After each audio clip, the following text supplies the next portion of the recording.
Hello, and welcome back to Baby We Eats. Today we made Southern buttermilk pie. For our ingredients, we have pie crust. You could use frozen or homemade.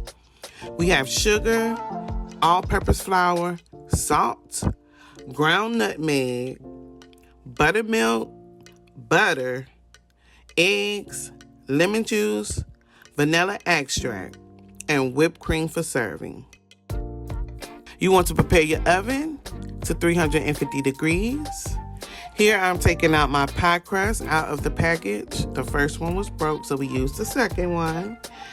We're going to put it on a baking sheet in case of any spillage. You want to set that aside. In a medium mixing bowl, I shift together my flour and my salt.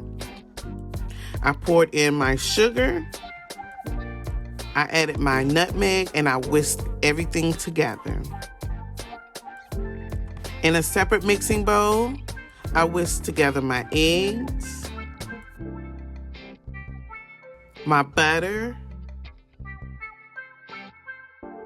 my buttermilk, and you want to add your vanilla, and my lemon juice. Now we are going to whisk in our wet ingredients into our dry ingredients until it is fully combined.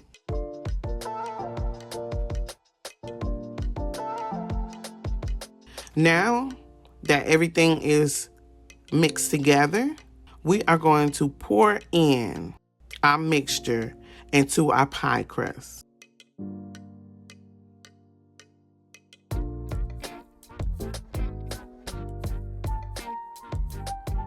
You want to sprinkle a little nutmeg on the top if you desire.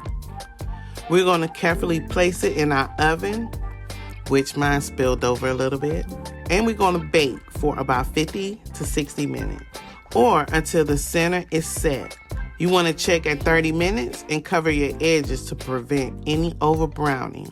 You want to remove from the oven to a cooling rack to cool completely before cutting. We have made Southern buttermilk pie. It was delicious. I want to thank you for watching Baby We Eats. And don't forget to like, comment, and subscribe.